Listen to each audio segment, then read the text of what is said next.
Depuis aussi loin que je me souvienne, j'ai toujours aimé regarder des films. Dès mon plus jeune âge, mes parents se faisaient un malin plaisir de montrer à ma sœur et moi divers programmes, et on allait le plus souvent possible au cinéma, quitte à faire pas mal de route. C'est grâce à cette éducation cinématographique que j'ai reçue dès mon enfance que j'ai appris à m'intéresser à cet art, au point maintenant de partager cette passion via ma chaîne YouTube. Cependant, malgré avoir vu beaucoup de genres existants, il y en a un qui est resté de côté seul, jusqu'à très récemment. Ce genre qui aujourd'hui me paraît complètement indispensable dans ma cinéphilie fut mis de côté par mes parents lors de mon éducation, puis par ma personne, jugeant cet aspect du cinéma pas intéressant, mais surtout qui faisait trop peur. Le genre de l'horreur et toutes ses dénominations possibles font partie intégrante du cinéma, au sens le plus large auquel on peut penser. Et aujourd'hui, à travers cette vidéo, j'avais envie de parler avec vous de ce genre qui me fascine profondément, et de l'expérience particulière que j'en ai eue.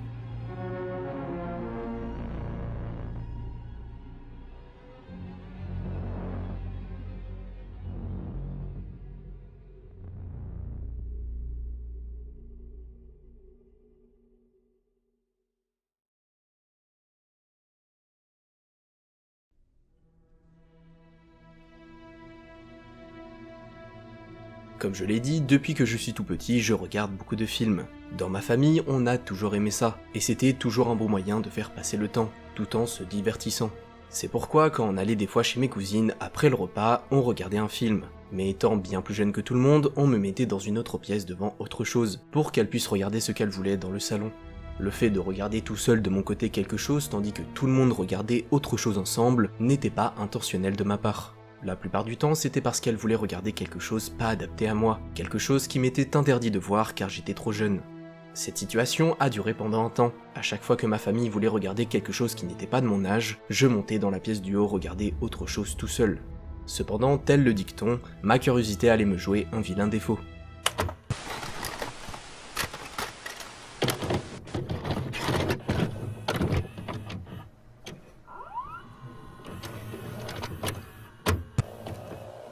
Un beau jour, alors que ma famille avait décidé de regarder un film, comme à mon habitude, j'étais monté dans la pièce du haut voir quelque chose d'autre. Mais à mesure que mon film se passait, je commençais à m'ennuyer.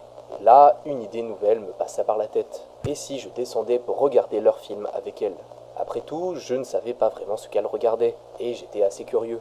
Donc j'ai éteint la télé et j'ai descendu les escaliers. Je me suis installé à côté de ma mère, et alors que je pensais qu'elle allait me dire de partir, à ma grande surprise, elle ne dit rien, ou accepta que je regarde avec elle. À ce moment-là, j'étais vraiment très content, car j'étais petit, mais j'avais l'impression qu'on me considérait comme un grand. Donc j'étais vraiment heureux, et je suis resté assis sur le canapé avec ma famille à regarder leur film pris en cours de route. Ce jour-là, ils auraient pu être en train de regarder n'importe quoi, mais pour une fois, elles avaient décidé de changer, et de regarder un film d'horreur, et plus précisément Destination Finale numéro 3. Je ne sais toujours pas pourquoi ce jour-là ma mère a accepté que je me joigne à eux pour regarder ce film, sachant que j'avais vraiment dans les 10 ans. Peut-être était-elle trop absorbée par le film, peut-être n'a-t-elle même pas fait attention à ma présence. Honnêtement, je ne sais plus. Mais ce que je sais, c'est qu'à mesure que je regardais le film, j'avais comme une étrange sensation qui s'installait en moi. Je ne pourrais pas dire si c'était précisément de la peur ou de l'angoisse ou autre chose que je ressentis à ce moment-là. Mais une chose est sûre, c'est que ce film m'a profondément traumatisé. Aujourd'hui, je n'ai honnêtement pas vraiment de souvenirs précis du film, juste je me rappelle par exemple où se passent certains moments. Mais bien que je ne m'en rappelle plus, les traumatismes qui se sont créés en moi ce jour-là, eux, sont bien réels et demeurent toujours. Et quand je parle de traumatisme, je n'utilise pas ce terme à la légère. Je parle réellement de choses qui m'ont traumatisé au point que les peurs que ça m'a créées sont encore présentes aujourd'hui à l'heure où je vous parle. Je vous passe les détails, mais pendant des semaines après cet événement, j'ai fait des cauchemars à répétition. Je mettais des heures à m'endormir. Je me réveillais en sueur pendant la nuit, et je réveillais souvent ma mère. Je me rappelle encore avoir peur de m'endormir par peur de me réveiller coincé dans une cabine à UV, comme ce qui arrive à un personnage dans le film. En y repensant, c'est la première fois que j'ai ressenti l'impact que peut avoir le cinéma sur une personne, et en l'occurrence, moi-même. Alors que je savais que tout ce que je voyais était complètement faux, et n'existait pas. Mais ça avait beau être faux à mes yeux, dans mon cerveau, toutes les scènes de mort de Destination Finale numéro 3 semblaient si réelles. Car les situations dans lesquelles les personnages meurent dans le film sont des situations de mort banale, qui peut théoriquement avec de la malchance arriver à n'importe qui. Ce qui me faisait me dire que ça pourrait très bien être moi à la place des personnages, que ça pourrait très bien m'arriver à moi. Et ça me terrorisait. Depuis ce jour, et ce pendant longtemps, je n'ai pas pu regarder un film d'horreur, par peur d'être encore une fois traumatisé à vie. Je considérais même ce genre comme un mauvais genre, un genre qui ne devait pas être visionné, qui n'avait aucun intérêt. Souvent, ma sœur me proposait de voir un film horrifique, mais à chaque fois je refusais, et elle ne comprenait vraiment pas pourquoi j'en avais si peur. Les peu de fois où j'ai eu affaire à des films classés horreur, j'en suis ressorti complètement chamboulé, au point que j'ai eu énormément de mal à dormir le soir même, pour ne pas dire que je n'ai presque pas dormi. Quand je suis allé voir contre mon gré ou pas, je ne sais plus, le film Insidious, la dernière clé, j'étais vraiment pas bien en sortant, alors qu'objectivement, le film ne fait pas beaucoup peur.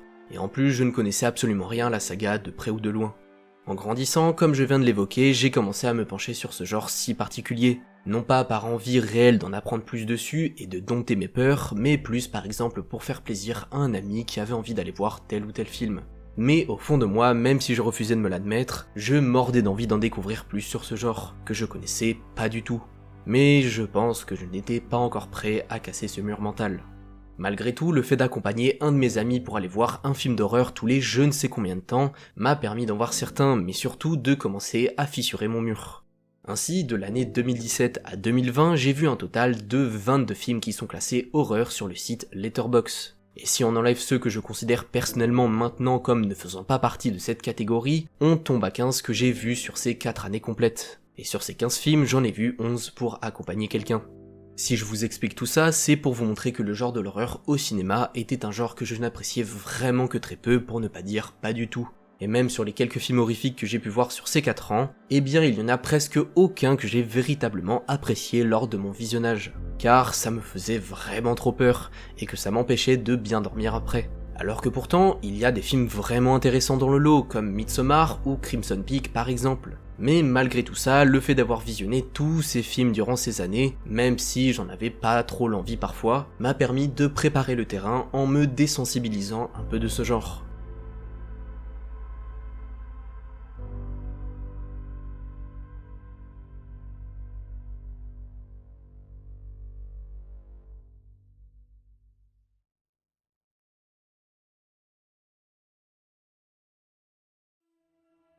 Comme je vous l'ai dit, le cinéma d'horreur ne m'a pas intéressé pendant longtemps et, à vrai dire, je n'ai jamais vraiment pris la peine de m'y intéresser, car pour moi c'était des films qui faisaient peur, et c'est tout. Mais en 2021, alors que le monde était plongé dans la crise sanitaire, j'ai commencé à m'intéresser à ce genre cinématographique. Et même si j'en suis vraiment pas sûr, le pourquoi du j'ai voulu un peu du jour au lendemain m'intéresser aux films d'horreur, alors que jusque-là toute expérience que j'en avais eue ne m'avait pas vraiment fait du bien, c'est que j'ai vu réellement Shining le 17 avril 2021, et ça m'a comme supprimé un blocage que j'avais jusque-là. Car en voyant ce film, je n'ai pas vraiment eu peur ou ressenti d'émotions très négatives comme auparavant. Et le fait de ne pas avoir eu peur après avoir vu un film d'horreur, mais surtout ne pas avoir eu de complications après, ça m'a permis de me rendre vraiment compte que le visionnage d'un film de ce genre ne s'accompagnait pas obligatoirement de problèmes.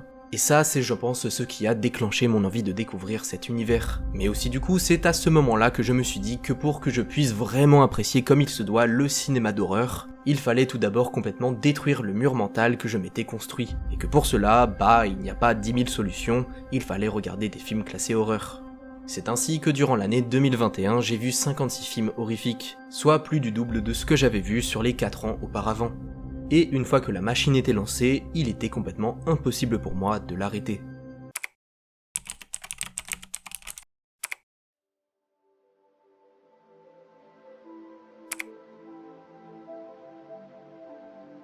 Comme je viens de le dire, l'année 2021 a signé mon entrée dans le genre de l'horreur, et de la fascination que j'en ai. Aujourd'hui, il me serait complètement impensable de délaisser ce genre au profit d'autres, tant il est devenu important dans ma cinéphilie. J'ai commencé mon année 2021 par voir le film The Witch de Robert Zemeckis, une comédie horrifique où des enfants transformés en petites souris essayent de vaincre un groupe de méchantes sorcières, au sourire assez jokerisé. Je n'ai plus d'excellents souvenirs de ce film car, moi et ma mémoire, on n'est pas vraiment copains. Mais je me rappelle avoir passé un bon moment, parfois un poil effrayant, et notamment grâce à l'excellente Anna Thaoué, qui offre encore une fois une très belle prestation. Ensuite, on remarque qu'il y a un trou de plusieurs mois de janvier à mi-avril, où je n'ai absolument rien vu en termes de films d'horreur. Et comme je le disais plus tôt, à partir de mon visionnage de The Shining, c'est là que j'ai vraiment commencé à m'intéresser à ce genre. Mon visionnage de ce Kubrick était très étrange car pendant longtemps on m'avait vendu le film comme faisant plutôt peur, ayant une ambiance un peu bizarre qui met mal à l'aise, que des choses du genre. Mais à mon visionnage, j'ai été surpris de me rendre compte que malgré certaines scènes qui ne m'avaient pas vraiment mis très à l'aise, le film ne m'avait pas vraiment fait peur, ou angoissé, ou autre chose. Ce qui m'avait conforté dans l'idée que je pouvais maintenant regarder des films classés horreur sans forcément avoir peur. Après ça, de mai à juin 2021, j'ai sérieusement commencé à me mettre à ce genre, en commençant cette période par 2 films d'horreur de réalisateurs français. Oxygène de Alexandre Aja et Grave de Julia Ducournau. Bon, en ce qui concerne le premier, étant un film Netflix, je l'ai sûrement vu via sa mise en avant par la plateforme. Et étant assez claustrophobe, vous vous doutez bien que de voir un personnage coincé dans 1 mètre carré pendant 1h30 ne fut pas une entière partie de plaisir. Cependant, j'ai tout de même grandement apprécié le film, car dans un premier temps, je l'ai trouvé très bon. Faire tenir un personnage pendant si longtemps dans un endroit aussi petit n'est pas donné à tout le monde. Et dans un second temps, j'ai apprécié le film car il est réalisé par Alexandre Aja, soit un cinéaste francophone, qui, bien qu'il ait parti faire ses films aux États-Unis, reste tout de même français dans l'âme, et qui plus est, reste un français qui fait du cinéma de genre. Et ça, c'est plutôt beau. Ce qui rejoint d'ailleurs le film Grave réalisé par la talentueuse Julia Ducournau. Un film qu'un ami m'avait conseillé comme étant très dur à regarder car très gore vu le thème qu'il aborde, mais personnellement, même si j'admets que, évidemment, certaines scènes sont assez vénères, je me suis rendu compte que je n'étais pas du tout sensible au gore au cinéma. Tu peux me montrer des gens coupés en deux ou des effusions de sang de partout, cela ne va pas me dégoûter ou quelque chose du genre. Ces 2 films d'horreur sont très importants pour moi, car ils représentent le début de mon intérêt pour le cinéma horrifique francophone, qui est, à mon grand désespoir, pas assez représenté. Même si depuis 2020, il faut noter qu'en termes de films d'horreur français, on a eu de sacrées pépites, comme Le Calendrier, une très belle proposition franco-belge possédant de très bonnes idées aussi bien en termes de scénario que de mise en scène. On pourrait aussi parler de The Deep House, de Méandre ou encore de La Nuée, qui exploitent chacun un concept intéressant et réussit jusqu'au bout à jouer avec. Ou encore Coupé et Barbac, 2 films très controversés dans mon entourage que personnellement j'ai absolument adoré. Et bien sûr, comment vous parler de films d'horreur français sans évoquer le très populaire Titane. Un film que j'ai beau avoir vu 3 fois me reste encore en tête. Même si je vous en ai cité pas mal, les films de genre horrifique représentent une goutte d'eau dans l'océan de films qui sortent chaque année en France. Et c'est, je trouve, vraiment triste. L'été 2021 a été un peu un terrain d'expérimentation pour moi, où j'ai essayé de trouver ce à quoi j'étais sensible et ce qui me procurait moins d'émotions. J'ai donc vu d'excellentes choses comme Les 201 bruits, The Conjuring 1 et 2, Old ou encore Don't Breathe 1. Mais le meilleur de ce que j'ai pu voir réside dans les films ayant bénéficié d'une exploitation moins conséquente lors de leurs sorties respectives, ainsi que dans les films qu'on a tendance à oublier de nos jours. C'est ainsi que de juillet à août, je me suis fait avec un ami l'ensemble de la saga Saw, une saga qui m'a profondément marqué. Il serait difficile pour moi de vous décrire concrètement l'amour que je porte à ces films, tant ils m'ont affecté de par le moment de ma vie où je les ai vus, mais aussi de par le fait que c'était la première fois que je découvrais qu'un film d'horreur peut avoir un scénario très bien ficelé. Durant cette période, je me suis aussi fait la trilogie Fear Street produite par Netflix, des films slasher à la Vendredi 13 ou Halloween qui sont vraiment sympathiques. Ready or Not, un film où une jeune mariée doit survivre face à sa belle famille qui essaye de la tuer à cause d'un stupide jeu de société. Ou encore le très connu et très bon The Thing, un film que je voulais voir depuis très longtemps et qui ne m'a déçu sur aucun de ses aspects. Alors que souvent quand on me survend un film pendant une longue période de temps, je suis un peu déçu une fois l'avoir vu. Toute cette période de l'été 2021 m'a permis de découvrir le genre de l'horreur, ainsi que certains de ses sous-genres, comme le torture porn ou le slasher pour ne citer que les plus connus. Mais jusque-là, je n'avais pas réussi à ressentir une émotion aussi forte que celle que je pouvais ressentir en regardant le film Interstellar par exemple. Un film que, je pense que vous savez, je tiens vraiment dans mon cœur.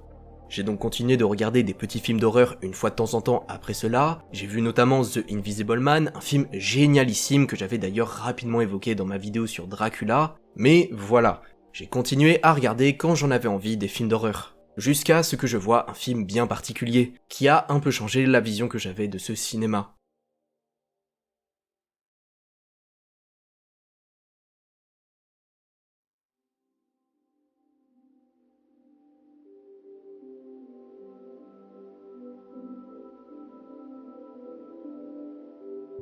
Une des fonctions premières d'un film d'horreur, c'est de faire ressentir une émotion liée à la peur au spectateur. Cela diffère beaucoup d'un film à l'autre, une comédie horrifique comme The Babysitter ne vous fera pas ressentir la même chose qu'un film comme World War Z, et c'est totalement normal. Mais il faut quand même souligner que le fait d'avoir peur est dans l'essence même du film d'horreur. Sauf que la peur est une émotion propre à chacun, j'en parlais déjà dans ma vidéo sur Conjuring 3. En regardant le même film d'horreur, tout le monde aura plus ou moins peur en le regardant. Tout dépend de notre niveau de sensibilité à cette émotion par rapport à ce qu'on est en train de voir. Certaines personnes seront complètement terrifiées en voyant un film avec des zombies, d'autres dont je fais partie seront plus sensibles à des films tournant plus autour d'une présence surnaturelle comme un esprit par exemple. Mais un film d'horreur n'est pas seulement un film qui est fait pour faire peur ou dégoûter et c'est tout, ça s'arrête là, tu peux passer à autre chose. L'esthétique de l'horreur dans un film, quelle qu'elle soit, peut être un très bon moyen de faire passer un message fort ou de parler de thématiques importantes. Et c'est ça qui personnellement me touche le plus depuis que j'ai découvert qu'un film classé horreur peut, en plus de faire ressentir de la peur, etc., avoir un sous-texte vraiment intéressant et beau. Le meilleur exemple que je pourrais vous citer serait le film The Night House sorti en 2021, qui, en plus d'être un film possédant d'excellentes idées de mise en scène, et qui m'a pour le coup vraiment terrifié au plus haut point quand je l'ai vu pour la première fois, est un film vraiment beau quand on comprend le message qu'il y a derrière. Honnêtement, je ne le conseillerais pas à tout le monde car c'est un film qui peut vraiment bien faire peur. Mais si vous êtes curieux et que vous n'avez pas peur de vous aventurer sur ce terrain-là, je vous conseille vraiment alors de voir ce film, car il est juste magnifique. Et des films d'horreur possédant un message fort, il y en a plein, comme Candyman de 2021, The Invisible Man, The Power, Men ou encore Smile sorti de l'année dernière, qui, comme The Night House, est un film qui m'a profondément terrifié quand je l'ai vu, mais qui pareil possède un sous-texte vraiment intéressant. L'horreur au cinéma a énormément évolué depuis sa création, pour devenir un genre où tout le monde peut trouver son compte. Et même si j'aime répéter qu'un film d'horreur est fait pour faire peur à la base, en réalité ce n'est pas si vrai que ça. Car on peut très bien avoir envie de voir un film de ce genre, mais pas pour avoir peur en mode jumpscare et compagnie. Quand tu décides de regarder une comédie horrifique comme Shaun of the Dead ou Zombieland, tu ne veux pas regarder ces films car tu as envie d'avoir peur. Même s'ils sont classés horreur, tu as envie de les voir car tu sais que malgré qu'il y ait des zombies et que, oui, ça peut faire peur à certains, tu vas bien rigoler et passer un bon moment car c'est le but de ces films. Là où je veux en venir, c'est que de nos jours, le genre de l'horreur est si vaste qu'il y en a pour tous les goûts, même pour ceux qui n'aiment pas avoir peur. Moi-même, je déteste avoir peur, et pourtant j'affectionne énormément ce genre, car j'ai identifié à la base ce qui m'intéresse le plus et ce qui m'intéresse le moins, et ça m'aide ainsi au fur et à mesure du temps à m'ouvrir à d'autres sous-genres de ce genre. Donc intéressez-vous à ce cinéma, car c'est un monde vraiment passionnant.